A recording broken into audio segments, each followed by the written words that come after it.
前文再續嘅書接上一回。咁跟住接落嚟呢，萬主任就開始問大家比較關心嘅事情啦，就係嗰個關於嗰兩個瑜伽波嘅問題。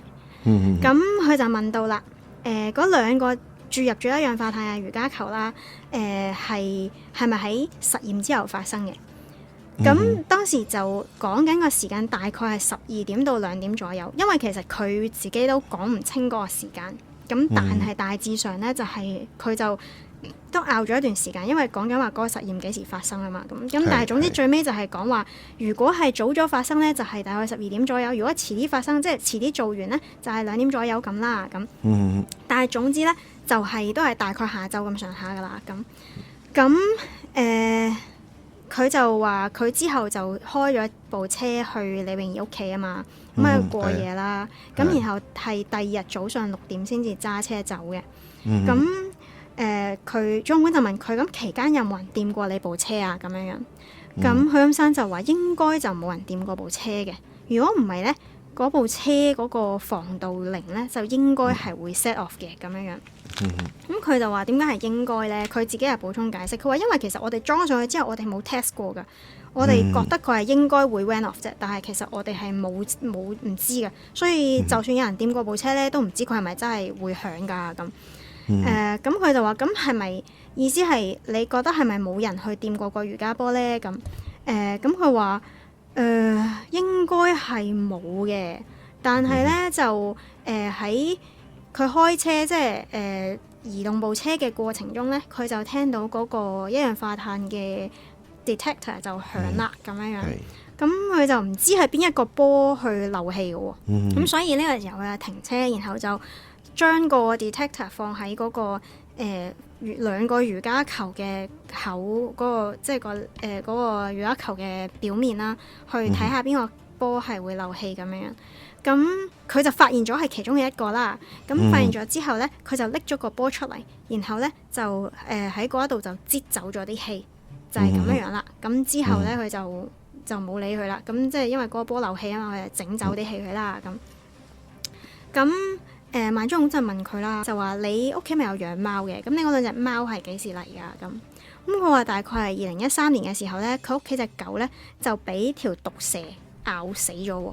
然後佢就買咗兩隻貓啦。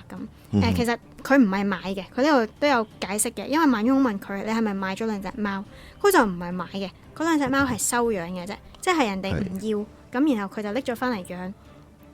咁佢就兩隻同時拎嘅咁樣樣。呢個時候萬忠官就問佢啦，咁你部 Toyota Alphard 入邊咪有個藍色嘅瑜伽波嘅？咁嗰個瑜伽波咧係有窿嘅。咁佢就話呢個窿咧係咪你隻貓篤穿㗎咁樣樣，或者搲穿㗎咁？咁佢就話係啊咁。咁佢話嗱，而家你中計啦。咁佢就I see 咁。好啦，咁跟住佢又講翻其他嘢啦，就話咁你有兩個灰色嘅瑜伽波啦，咁你之前呢就唔知佢漏氣啦，係咪？咁但係事實上經過一晚之後呢，你就發現佢會漏氣啦，係咪？咁許金生就話漏少少咯，因為嗰個 detector 上面寫嗰個指數其實好低嘅咋，就漏少少咯。佢話咧可能係因為個天氣熱啊，咁咧佢個瑜伽波衝得脹啊嘛，咁你熱嘅話啲氣體咪膨脹咯，咁然後佢咪會逼出嚟咯，咁所以佢話之後咧先至見到嘅，咁事實上佢就話即係當時係冇諗過呢個問題嘅咁。我話咁你而家發現咗，即係你喺當下啦，你發現咗佢會，而家啦，即係啦。咁當下咧，你發現咗佢會漏氣啦。咁點解你仲停止？係啊，點解你仲唔取消你擺呢個瑜伽波翻屋企嘅念頭？而且又仲有貓，你曾經俾隻貓整，你隻貓仲要整爛咗另一個瑜伽波喎。咁點解咁咪會更加容易漏氣咯？咁然後許金生就呢個時候就同主管拗起身啦。佢話咪住，我幫你重新問過呢個問題先。你係呢個問題其實兩條問題嚟嘅係咪？咁然後佢呢個時候佢就嘗試去 rephrase 啲問題，但係呢個時候法官就打斷咗佢喎。佢話唔係啊，佢話你等陣，主管問你咧，其實係一條問題㗎咋，就係話有兩種情況，佢而家提出嘅兩種情況，呢個瑜伽波都有可能漏氣，咁你點解仲要帶佢翻屋企啊？咁樣樣。其實去金山嗰時咧，佢知道自己中伏㗎啦。咁但係佢咁，佢想力挽狂瀾，即係當重新問過唔計，頭先嗰啲唔計，即係好似細路仔玩咧，你話呢鋪唔計啊，推牌嚟過。可以咁嘅咩？即係佢想咁樣咯。都係推嗰個問題嘅啫喎，係啦，但係事實上佢中嗰條問題嘅啫。佢呢一下中計中得好型。其實喺上一次審訊咧，喺呢個階段咧都有類似咁嘅情況，但係又唔係貨許金山啦，因為許金山冇作供啊嘛。當時有個辯方證人啊，有個辯方證人係專家證人嚟嘅，姓李嘅個實驗嘅專家啦。咁當時咧就話咧，其實咧我唔會想像到有個人咧係會喺車尾嗰度咧擠晒啲氣出嚟嘅，即係因為嗰陣時就話啊嘛，個瑜伽球係擺唔到上個車尾箱噶嘛，要擠啲氣出嚟。咁佢就話：我想像唔到一個科學家竟然會夠膽咁樣擠啲氣出嚟，一氧化碳咁毒嘅，佢夠膽喺個車附近擠啲氣出嚟，我想像唔到。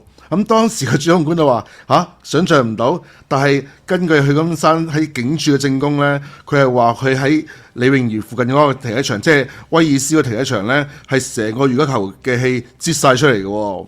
即係其實嗰時都已經有類似咁嘅情況啊，有好多環節咧，其實佢係好難自圓其説啦。即係佢做出嚟嘅時候咧，你要左冚右冚咧，其實有啲難度嘅。所以呢一次佢嘅中伏中得好型嘅呢下。我話咩？呢個只係開始。係啊，咁佢就係啊，咁萬中官就問佢：咁你有冇話俾你啲屋企人聽，叫佢哋千祈唔好俾隻貓入嚟啊？咁樣樣，即係唔好俾佢隻貓入屋啊咁。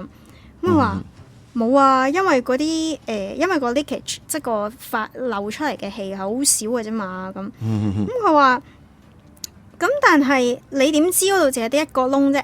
如果係隻貓整穿，可以好多個窿嘅喎，咁佢咁樣就話我咁間屋咧係嗰間房咧係即係好通風嘅咁樣樣佢就喺呢個時候就即係俾你睇下嗰張佢間健身房嗰張相啦，係啊，咁佢就指出咧，嗱呢度其實呢度唔知點解佢關咗門嘅，但係事實上我阿黃秀芬喺入邊咧養咗啲嘢喺入邊，有啲蟲啊嗰啲嘢咁樣樣，其實係有啲臭嘅咁佢哋喺度拗咗好耐，因為萬中官就話咁啲蟲啲嘢會臭，咁你又話間房係真係好通風，咁係咪應該即係打開嗰道門，等嗰啲空氣流通，等佢唔好咁臭咧。跟住佢又話唔係咯，就係會關埋嘅咯。平日即係大家呢個時候，其實萬中都係問問題，即係當然啦。佢個問題梗係有 point 想去 hit 㗎啦。但係佢嗰個時候，佢又係講到好嬲咯。就話佢好 offended，因為佢話萬中官咁樣去 theorize 啲嘢。佢話你呢啲都係你自己嘅諗法嚟嘅啫嘛，點解你會覺得你啲假設就係咁啫？咁個事實唔係咁啊嘛，咁樣樣。咁因為萬中嘅大概意思就係話佢係咪講大話？即係嗰個門其實係關咗噶嘛。咁但係佢就好嬲。咁呢個時候法官亦都係要再次介入去解釋俾佢聽，呢個係萬主任嘅職責嚟㗎，佢只係問你啲問題咋，你否認就得㗎啦。係啦，不斷去重申呢個問題。咁佢又喺呢個時候又再次道歉，就話 sorry， 我又激動咗咁樣樣。不過佢之後仲有激動嘅。好多㗎，但係我呢度真係抄低晒，因為我覺得實在係個頻率太高，我都想大家可以體驗一下。咁萬中就問佢：咁你係咪你有冇叫 City 咧去即係因為佢講到佢咁通風，但係又關門又成咁樣。咁佢就話咁，因為佢通風嘅原因就係佢話佢自己個門唔即係個 gym 嘅門唔關嘅原因，就係因為個 gym 大家做運動然後會有汗啊，咁會臭啊嘛。咁佢就話：咁你有冇叫阿 City 咧去即係去 clean 間 gym 咧咁樣？因為好正常噶嘛，即係佢話咁你叫佢打掃衞生咪得咯，即係你覺得佢臭咁，你咪叫你個工人去整乾淨佢咯。咁佢咁樣就話冇喎，我唔會叫我工人做呢啲嘢噶喎，因為我自己做，同埋我叫我啲細路做，我從細我就教佢哋呢啲嘢要自己做咁樣樣。咁佢講到話佢有部好勁嘅vacuum cleaner 添，佢話呢個係 industrial standard。佢可以吸走晒所有儀器上面嘅汗咁樣樣，係啦。咁萬忠咧呢個時候就話：咁我哋又講翻你部 Toyota Alpha 啊。因為咧許金山一開始嘅時候，即係翻到屋企咧，佢係首先用開咗部 Mini 去打 tennis 噶嘛。咁但係佢部車入邊係有個一氧化碳瑜伽球，同埋仲有2個 detector 噶嘛。咁萬忠就問佢啦，就話：咁你有冇話過俾任何人聽，叫佢哋唔好去掂嗰個瑜伽球，同埋仲有唔好搞嗰啲 direct detector 啊咁。咁即係因為佢開車走咗啊嘛，咁唔知噶嘛，你部車停喺度，點知嗰啲咩嘅啫咁。咁佢就話冇話俾人知嘅喎。咁佢話：咁你點知黃秀芬唔會揸你嗰架車走嘅咁？咁佢話佢梗係唔會啦，即係嗰個時候都唔會出去。咁佢就話：咁你點 City 咧？你唔話俾 City 聽 ，City 如果洗車點算啊？咁洗車咪會喐到啲嘢咯。咁佢都係話：City 係唔會晚黑洗車嘅咁樣，所以佢係深信咧，佢個瑜伽波放喺部車度咧好安全，就唔會有人鬥佢嘅咁。係啦，呢下都中計啦。繼續。好，咁呢個時候咧，萬忠就繼續問啦。佢就話：咁晚黑你翻到嚟嘅時候咧，你就即係5月21號晚啦。咁你就同阿 Lily 講話你呢個瑜伽球係有毒嘅，叫佢唔好掂啦。咁佢就話咧你之前同警方講嘅幾次供詞咧，嗰個入面嘅內容都有少少唔同嘅喎。因為你好似係咁不斷加啲嘢落去，即係第一次嘅時候講就好似淨係講呢一樣嘢啫，之後又越嚟越加得越多咁樣。咁佢話究竟邊次係真咧？咁佢話你咁 Lily 當時同你講嘅時候，佢有冇問到你打算點樣利用一氧化碳去殺啲老鼠啊？佢話冇喎，佢冇問。佢又問咁 Lily 咧有冇同你講過話一氧化碳好危險嘅喎咁啊？咁佢話冇喎，佢冇講喎咁。萬忠就問：咁你點解當時？因為你個仔係同你老婆瞓啊嘛，咁然後你自己就走咗去嗰個衣帽間嗰度瞓啊嘛。咁點解你個仔嗰間房咧，其實你已經用咗嚟做自己嘅書房噶啦？咁點解你唔將個瑜伽球擺喺嗰個書房入邊，或者擺喺書房個廁所咧？因為佢個仔嗰間房係即係有連帶有廁所噶嘛。咁話點解你唔擺喺嗰啲地方咧？咁佢話因為都會有人入去噶嘛，即係都會有人用嗰個廁所噶嘛，咁咪阻住人哋咯。咁佢話咁阿 May 咧咪已經唔喺屋企住嘅，咁點解你唔擺入阿 May 間房啊？咁許金山呢個時候就話因為鎖咗咯。即係我哋其實好尊重阿 May 嘅私人，我哋唔開佢間房啊。許金山咧一步一步行入主控官嘅圈套啊！你知唔知？我覺得咧呢度咧，我自己喺度一路聽，我都喺度覺得呢度好似喺度捉緊棋咁啊！但係我捉西洋棋咧，我就覺得佢係切晒嗰啲，係啊！你唔知佢做緊乜啦，其實佢就繼續行咁，跟住佢就哇將軍死咗喎咁。係啊，真係好精彩啊！呢度其實我覺得，好你繼續啊，因為未將軍嘅而家。而家係只不過係而家都係不斷 check 啫，佢未 check 緊棋嘅而家係啊。咁然後咧佢就話咁點解你唔將個瑜伽球擺喺屋頂嘅？即係佢之前咪講 rooftop 嘅，點解唔擺喺 rooftop 嘅？咁呢個時候許金山真係嬲咗咯。佢話做咩啊？你喺我屋企保安啊？做咩你咁問嘅？關你咩事啊？佢話跟住然後法官又係喺度又係提一提佢，你唔使咁激動咁啦。咁然後佢就話 City 啊，瞓喺嗰度啊嘛，你擺喺嗰度啊，咁你咪阻住 City 咯，乜咁。咁然後萬忠就話你唔擺去嗰度，係咪因為其實佢係好危險嘅咧？咁然後許金山就話唔係咯，係因為個 gym 係最安全嘅地方咯，而且係最少可能啲人係會攞嚟用咯，咁樣。大家就聽下啦嚇，啲瑜伽球喺個 gym 度係最少可能俾人用嘅。咁跟住佢就話咁你係可以將個瑜伽球鎖咗喺你部 Toyota 入邊嘅喎，係咪？因為最安全嘅嘛，嗰度應該係啊，最安全嘅喎。咁許金山就話我冇喎，因為咁如果有人想用嗰部車咧，而且頭先佢先啱話完冇人會搞嗰部車噶嘛，喺講冇錯就係你話哎呀咁樣。佢中計嗰陣時咧，就係佢話咗嗰度係好安全噶嘛。嗱，萬尊控官就係呢度蠱惑啊！你話佢蠱惑得，你話高招又得，即係佢喺嗰陣時咧就不動聲色，完全好正啊！係啊，佢唔講俾你聽，你去想你做乜，佢就一路套你講就係架車係最安全嘅。開頭講到咧，想你講到咧就係話，喂，會唔會好危險啊？擺個波喺裏邊咁啊，許金生就話唔係嘅，安全嘅咁，即係因為佢嗰陣時就講緊去打網球嗰陣時嘛，即係阿萬尊控官咧就將件事 shift 咗去打網球嗰陣時，咁啊許金生就會覺得啊，你講打網球嗰陣時咧，咁嗰度係安全嘅，所以咧我係放心擺喺嗰度嘅，咁你又講到嗰度好安全喎，然之後屋企度周圍都唔安全喎。咁你仲可以擺入屋企咧？你冇任何一個原因擺入屋企噶嘛？係呢個 set 得好靚，我覺得。係啊，我聽到呢度我都心硬喺呢個位，係啊。咁跟住咧，佢就話：咁你咪仲有部 Mini Cooper 嘅咩？咁許金生就話部車，咁如果部車係死火咧，即係撻唔着咧，咁萬尊控就話：咁點解你會咁講啊？咁啊，平日唔係都係正常黃秀芬都會用嘅咩？喂，因為部車之前即係幾個禮拜之前你係點樣咧，就壞過一次啊，拎咗去整啊。咁萬尊控就話：咁咪整好咗咯，整好咗咪可以用咯。佢就話：唔係，咁可以再壞噶嘛？係啊，咁可以再壞噶嘛？咁佢壞咗嘅話，咁咪係咯，咁咪會，咁佢咪會用我部 Toyota 咯？因為佢禮拜五係咪禮拜五啊？唔知係啊，因為佢話佢通常嗰日都係會出去同啲朋友打羽毛球噶嘛，咁佢咪一定會用咗部車咯。咁佢就話咁但係對你嚟之前你咪講過，即係最安全嘅地方其實係你部車喎。咁然後許金生就話：咁係你嘅 opinion 嚟啫，你做咩要強加喺我身上啫？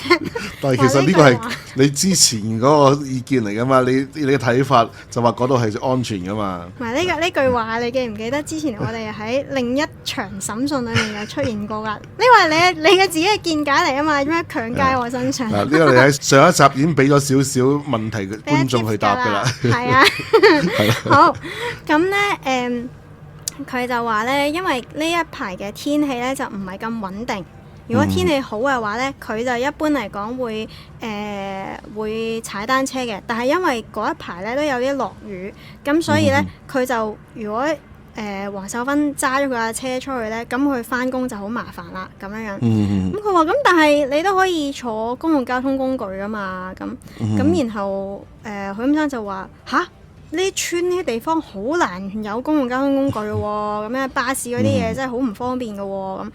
咁佢話：咁你或者你可以call a taxi 咧。咁然後許金生就話：I could, but I'm not as rich as you are。佢又講：我冇你咁有錢啊嘛。咁佢又喺度講呢件事喎。有小學雞啦。冇錯。咁跟住然後萬尊就 OK。佢話：咁嗱第二朝啦，咁22號嘅早上啦，佢話：咁你起身之後，你有冇 check 過個瑜伽波咧？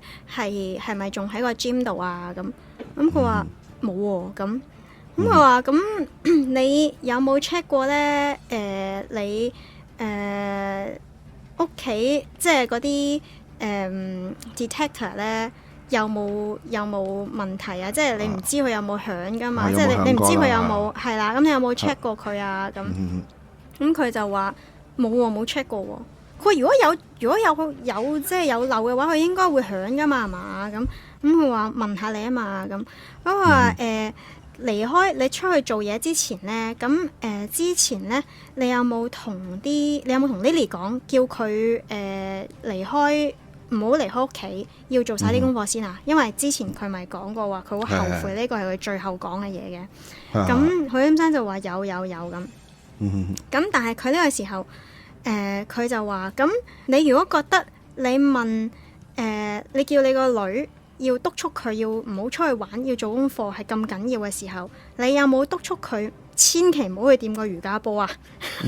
佢就話：我已經唔記得咗呢件事啦。咁話吓，你唔記得咗個瑜伽波？佢話你唔記得咗瑜伽波？佢佢話係啊，我唔記得咗啦，嗰陣時都冇諗呢件事，咁我嘅諗法都唔即係我my mind is not on it 咁。咁我諗你記唔記得咧？你啲小朋友咧係好中意坐喺瑜伽波上面㗎咁。咁佢話。哇！咁但係仲有好多個噶嘛，屋企咁多個瑜伽波，唔一定坐埋。冇咁啱坐中嗰個嘅。係啦，唔一定坐嗰個噶嘛，而且我擺埋咗噶，擺咗喺部個 treadmill 定係點樣隔離。佢講到咧，佢指嗰幅圖咧就喺嗰啲機上邊嗰度嘅，佢講到，即係冇咁，佢係講到冇咁容易整到嘅。但係我又覺得嗰啲機佢又唔係啲咩好，又唔係好高啦，係啦，係咯，隨時可以攞到落嚟嘅。佢意思咪擺喺地下咯。係嘅，咁佢有一個瑜伽波喺地下嘅，咁但係。係咯，坐地下嗰個啦，唔識喐嘅其他嗰啲人，即係唔識喺上面攞落嚟嘅。係啦，咁佢就話：咁你有冇擺個 label 喺嗰度啊？即係喺個黐喺嗰個瑜伽波上面啊？咁佢話冇喎，佢話但係有個 detector 喺嗰度噶嘛，咁我見到噶嘛，咁佢話喺嗰一日咧，佢係事實上許金山咧係要做嘢，即係要做好，即係佢當日嘅嗰個 duty 係好長嘅，即係你都知醫生做嘢有陣時嗰個時間上唔係真係好似你朝九晚五一定係嗰個時間噶嘛。佢話你嗰一日其實佢個 duty 係好長嘅，咁所以其實係要第二日先翻到屋企嘅喎。咁我話係啊，咁好啦。跟住萬忠勇咧又問翻佢之前嗰晚嘅事啦。咁佢就話咁當晚咧，當21號晚咧，當佢翻到屋企嘅時候，咁佢拎個瑜伽波入屋啦，係咪？咁當時黃秀芬係睇緊電視嘅，咁佢就問：咁你有冇同黃秀芬講你個瑜伽球入邊有一氧化碳啊？咁佢話冇喎。咁佢話黃秀芬當時應該係同咗啲細路去瞓覺，咁就個瑜伽球即係就佢自己拎咗入去嗰個 gym 嗰度啦。咁佢嘅講法咧就係話，佢翻屋企嘅時候咧就未攞個瑜伽球入去嘅。咁啊，黃秀芬咧就帶咗啲小朋友去瞓覺之後咧，佢先去架車嗰度攞個瑜伽球去 gym 嗰度。咁呢個時候咧，先至撞到阿 Lily 嘅啫。佢原先唔係咁講嘅咯，但係佢後尾變咗係咁講咯。即係佢一開始嘅時候咧，係話黃秀芬咧係帶咗啲小朋友去瞓覺咁樣，咁然後佢就擺個瑜伽球入屋。咁然後萬忠勇就話：你唔係見到 Lily 喺個 gym 度嘅咩？咁佢話係啊，黃秀芬係帶啲細嘅細路仔去瞓覺咁樣。咁然後佢見到 Lily， 佢就同 Lily 講個波。咁然後咧就叫 Lily 去瞓覺啦。咁萬忠勇就呢個都係第一次審訊嘅版本嚟嘅，所以佢最初唔係咁講咧，應該係講得唔夠詳細，或者講得唔清楚咯。最後呢個版本同第一次審訊嘅版本係吻合嘅。咁所以咧，萬忠勇就話啦，咁喺第二日早上咧，你有同過即係你有同過佢哋講嘢嘅喎。咁你有冇即係黃秀芬啦？你有冇同過黃秀芬講話叫佢小心啲嗰個瑜伽球啊？有冇話俾佢知有個即係嗰個 detector 喺嗰度啊？咁佢都係話冇嘅喎。咁將軍又問啦，咁 City 咧？City 你都見到 City 噶嘛？早上咁你有冇話俾佢知嗰個瑜伽球喺個 gym 嗰度啊？咁佢知唔知啊？咁許金山就話佢係冇講過俾 City 知呢件事，因為佢都係冇諗過，唔記得咗，已經冇諗過呢件事啊！呢件事已經唔喺佢嘅腦入邊啦。咁萬忠勇就話：咁嗱，你平日嘅工作即係你個崗位咧，就係做麻醉師啊嘛。咁喺手術室裏面咧，你嘅工作就係要保證病人嘅安全啦，係咪？佢話咁，但係咧喺呢件事裏面咧，你似乎對你屋企嘅安全就唔係真係咁在意喎，咁樣。咁許金山呢個時候就話佢喺屋企嘅角色咧係爸爸，咁所以咧就你就唔使安全嘅。佢話如果萬忠勇覺得佢喺呢個事情上面有啲疏忽嘅話咧，咁佢的而且確係冇話俾佢屋企人知關於呢件事嘅。咁但係咧，佢就喺呢個時候就越講越激動啦，又係佢又 got offended again，而且呢個時候佢係好大聲嘅講到，佢甚至係喺度講下，佢講到已經係唔知自己講緊乜啦，佢就好大聲咁講話：我係一個完美嘅父親，你點可以咁樣話我㗎？咁樣樣，咁之後都係有人去即係 calm him down 咁啦，係啊。咁萬忠又問佢啦，佢即係呢個時候基本上就係 wrap up 㗎啦。咁萬忠就問佢：咁你喺5月20號有冇同你哋講過關於個瑜伽球嘅嘢啊？佢話冇。佢話咁個瑜伽球咧係咪喺即係21號晚個瑜伽球其實係咪一直都喺部車度啊？咁樣樣。咁佢話冇，但係其實佢都好嬲。咁然後呢個時候佢就都係講緊話呢啲都係你啲理論嚟嘅啫嘛，你做乜問我呢啲理論嘅問題啊？冇，我會拒絕回答你呢個問題，因為我覺得我唔應該需要去回答你呢啲理論嘅問題嘅，你啲假設嚟嘅啫咁樣。咁呢個都係法官都係再次好耐心咁同佢解釋。你要答佢㗎，因為咧你之前宣咗誓㗎嘛，你答咗，你講咗話你喺庭上會將呢個事實嘅真相同真相嘅全部都講出嚟㗎嘛，所以你係一定要答佢㗎喎。咁而且呢啲問題都係為咗俾你之後可以有個機會回應啊嘛，咁所以你一定要答㗎。咁跟住佢亦都係呢個時候佢就只能夠硬住頭皮繼續答啦。咁萬忠呢個時候就問佢啦，就話你其實係咪從嚟都冇將嗰兩個一氧化碳嘅 detector 擺咗入屋啊？咁佢就話唔係，然後佢就話咁你其實係咪你去將個瑜伽球擺入 Mini Cooper 嗰度㗎？佢話唔係，佢話你自己諗下啦。佢話你都講過啦，之前咪就係個瑜伽球咁大隻都擺唔落去，即係擺唔落去嗰個嘢個 boot 嗰度。如果我要擺佢入去啊，我就要放棄啊，然後又試下擺，又放棄，又試下擺，又放棄，又試下擺，咁咪要好耐咯。咁然後萬忠就話：你點知你要咁樣做啊？